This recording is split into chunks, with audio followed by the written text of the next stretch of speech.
Military helicopters circled Daniel's home at dawn, searchlights cutting through his windows.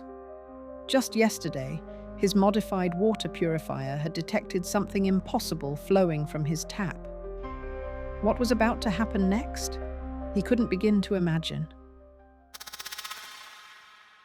The rhythmic thump of helicopter rotors woke Daniel Cooper at 5:17 a.m. Not one helicopter, at least three, their searchlights cutting through his bedroom blinds like harsh daylight. The sound of boots hitting gravel came next, followed by a voice through a megaphone. Daniel Cooper, this is a federal environmental protection unit. Exit your home with your hands visible. You have 60 seconds to comply. Daniel's heart hammered against his ribs as he glanced at the water purification system in his kitchen, the device that had started everything just 12 hours earlier. Yesterday had been a normal Thursday until his modified water purifier had detected something impossible.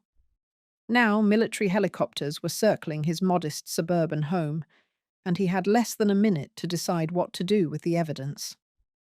The trouble began when Daniel installed his custom water filtration system 3 months ago. At 34, he wasn't what most people would consider a prepper or conspiracy theorist. He was a hydrologist who'd spent 8 years working for the regional water authority before budget cuts left him among the newly unemployed. His severance package had gone mostly toward mortgage payments and the water purification system, an expensive but necessary investment, he'd told himself, given what he knew about the aging infrastructure in Riverview County. Living alone had its advantages. No one questioned when he modified the standard filtration system with additional testing components. As a scientist by training, Daniel simply wanted data. The system tracked common contaminants, recorded pH levels, and logged everything to his home computer. A harmless hobby that kept his mind sharp while he job hunted. Yesterday afternoon, the system had pinged with an anomaly alert. Daniel had been reviewing job rejection emails when the notification popped up on his screen. Unknown substance detected, concentration exceeding measurable parameters. At first, he assumed it was a glitch. New systems often needed calibration. But the secondary and tertiary tests confirmed something was there. Something his system couldn't identify, despite being programmed to recognize over 750 common water contaminants. Curiosity piqued. Daniel had collected samples in sterile vials. Under his microscope, another unnecessary expense, according to his ex-wife, he observed something that made his blood run cold. The water contained microstructures unlike anything he'd ever seen. Tiny, geometrically perfect formations that seemed to respond to light exposure by changing configuration. These weren't random mineral deposits or bacterial colonies. They moved with purpose, reorganizing themselves when exposed to different wavelengths of light. His scientific mind rejected the obvious conclusion, but 3 hours of testing left no alternative explanation. These were engineered microstructures, nanobots, in his tap water. Daniel's first instinct had been to contact his former colleague, Dr. Sarah Chen. They'd worked together for years, and if anyone could verify his discovery without thinking he'd lost his mind, it would be Sarah. "You need to document everything and send me the data now," she'd said after viewing his live video of the samples. Her usual calm voice had an edge he'd never heard before. "And, Daniel, don't tell anyone else. Not until we understand what we're dealing with." He'd spent the next few hours meticulously documenting his findings, uploading encrypted files to Sarah's secure server. The implications were staggering. The water supply for over 200,000 people potentially contained engineered nanotechnology. Technology the government consistently denied existed outside of classified military research. At 11:42 p.m., Daniel received a text from Sarah. "They know. Your system triggered something. Get out now." He'd barely processed her warning when his internet connection died, then his phone signal. He was reaching for his emergency radio when the helicopters arrived. Now, standing in his darkened bedroom, Daniel realized he'd waited too long. Heavy footsteps surrounded his house. The searchlights created shifting shadows as armed figures moved into position. "Final warning, Mr. Cooper. Exit through the front door immediately." Daniel grabbed the small waterproof case containing his backup samples and the hard drive with his findings. Whatever these things were in the water, someone powerful wanted to ensure no evidence reached the public. The question was whether they wanted to eliminate just the evidence, or him as well. As he moved toward his bedroom door, a crash came from his kitchen, the sound of his back door being breached. Abandoning any thought of compliance, Daniel slipped through his bedroom window and into the narrow space between his house and his neighbor's fence. The helicopter's searchlights focused on the front and back doors, creating a narrow shadow corridor. Heart pounding, he edged along the fence until he reached the drainage culvert that ran behind the properties on his street. It was barely wide enough for a man to crawl through, and in rainy season it would be suicide to enter. But the region had been experiencing record drought for months, another anomaly the authorities had blamed on climate patterns. The irony wasn't lost on Daniel as he lowered himself into the concrete tunnel. What if the water supply and the drought were connected? What if the microstructures he'd discovered had a purpose beyond surveillance? The culvert was dry and smelled of stagnant water and rust. Daniel crawled on his elbows, the precious case tucked against his chest. The tunnel would take him half a mile to where it opened near Riverview Park. If he could reach Sarah's lab at the university from there, maybe they could still expose the truth. Behind him, voices echoed in the tunnel. "Thermal scan shows movement in the drainage system. Team B, intercept at the outlet point." They had thermal imaging. Of course they did. Daniel's mind raced. The tunnel branched 300 yards ahead, one path leading to the park, the other toward the water treatment facility where he used to work. The treatment plant would be heavily secured, especially now, but he knew something the response team might not: the drainage maintenance access point, halfway to the plant. Daniel veered right at the fork, hearing the splash of boots entering the tunnel behind him. The access point was marked only by a subtle groove in the concrete, easy to miss if you didn't know exactly where to look. His fingers found the depression, and he pushed upward with all his strength. The maintenance cover lifted just enough for him to squeeze through into a vertical shaft with metal rungs embedded in the concrete wall. The shaft led to a small pump house that regulated water flow during heavy rains.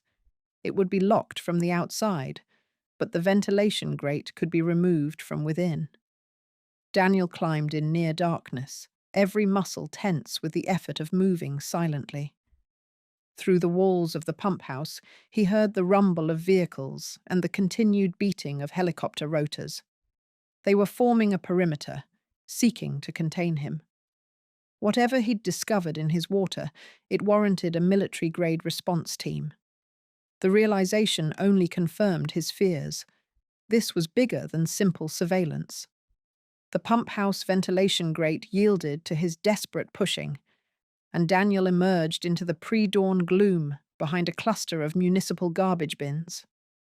From here, he could see the water treatment facility's perimeter fence 200 yards away, illuminated by floodlights and now surrounded by unmarked black vehicles. Daniel pulled out his phone to check for signal, desperate to reach Sarah. To his surprise, he had one bar of reception. Perhaps the response team had brought their own communications network and hadn't fully blocked civilian signals yet. He sent a text. "Surrounded. Heading to our old fishing spot. Bring help." The fishing spot was their code for an abandoned boathouse at the far end of Riverview Lake, where they'd sometimes eat lunch during environmental sampling days. If Sarah understood and hadn't been compromised herself, she'd know where to find him. Keeping to the shadows, Daniel made his way through the industrial area behind the water plant. Dawn was approaching, and with it, the increased risk of discovery. His only advantage was his intimate knowledge of the area, knowledge born from years of sampling and testing these same waters. Ironically, it had been his dedication to water quality that led him to install the purification system that detected the nanobots. The county had slashed the testing budget 3 years ago, eliminating monitoring for all but the most basic contaminants required by federal law. Daniel had protested, filing reports that were promptly buried, finally going public with his concerns, which led directly to his termination for creating public panic without sufficient evidence. Now he had evidence of something far worse than bacterial contamination or heavy metals. The question was whether he'd live long enough to reveal it. The boathouse came into view as the first rays of sunlight glimmered on Riverview Lake. Once a bustling recreation spot, the lake had been deemed temporarily unsuitable for public use 2 years ago due to agricultural runoff concerns. Another lie, Daniel now suspected. The boathouse's weathered boards provided little security, but its location offered a clear view of approaching vehicles or personnel. Daniel slipped inside, finding the hiding spot beneath the rotting floorboards, where he and Sarah had once concealed a bottle of whiskey for particularly stressful work days. He placed his case there, then found a position from which he could watch the approach. Almost an hour passed before a familiar blue hatchback appeared on the access road. Sarah. She was alone, as far as he could tell. Daniel watched carefully for signs of coercion or pursuit before revealing himself. "Thank God," Sarah whispered as they ducked back into the boathouse. Her normally immaculate appearance was disheveled, eyes wide with fear and lack of sleep. "They came to my apartment too. I barely got out before they cordoned off the building." "Who are they? EPA? Military? Private contractors?" Daniel asked. Sarah shook her head. "All of the above. They're called the Environmental Contingency Force, a joint task force that officially doesn't exist. I recognized one of them from a classified briefing I was accidentally included in last year." She took a shaky breath. "Daniel, what you found, it's part of Project Aquilon, programmable nanites designed for water supply protection and optimization. That's the official description, anyway." Optimization? What does that even mean? "Originally, removing contaminants, balancing mineral content." Sarah's voice dropped even lower. "But the project expanded. The latest generation can monitor consumption patterns, detect substances in human waste to track population health metrics, and—" She hesitated. "Potentially deliver targeted payloads." "Payloads?" Daniel repeated. "You mean drugs? Chemicals? Or worse?" The scientists involved raised ethical concerns last year. They disappeared from the project. Official story was reassignment or retirement, but nobody's been able to contact them. Daniel felt ill. So the entire water supply is contaminated with these nanites. To what end? "Control," Sarah said simply. "What better way to monitor and influence a population than through the one thing everyone consumes daily?" The drought was engineered to introduce water restrictions, which allowed them to concentrate the nanite deployment through limited access points. The implications were staggering. Every shower, every glass of water, every meal cooked with tap water, all potentially vehicles for surveillance and control at a microscopic level. "We need to get this evidence out," Daniel said. "Widely distributed where they can't contain it. Sarah nodded. I have a contact at the Global Water Watch, an international NGO beyond our government's immediate reach. She can meet us across the state line in 3 hours. A sudden explosion of sound made them both jump. Helicopter rotors, much closer now. Sarah's face went pale.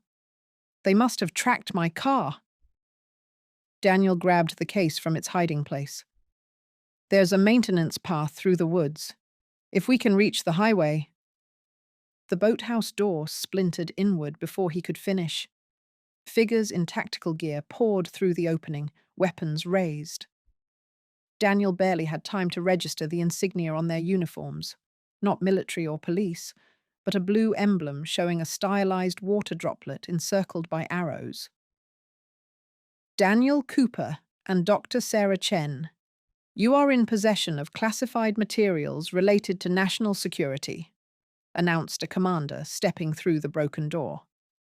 Surrender the samples and all data immediately. Daniel's hand tightened around the case. The public has a right to know what's in their water. Mr. Cooper, what's in the water is what allows this community to survive the ongoing climate crisis, the commander said smoothly. Project Aquilon has prevented waterborne disease outbreaks, optimized agricultural yields, and ensured fair distribution during shortage periods. Your interference threatens the stability of that system. Fair distribution? Sarah challenged. Is that what you call restricting flow to neighborhoods that vote against water privatization measures?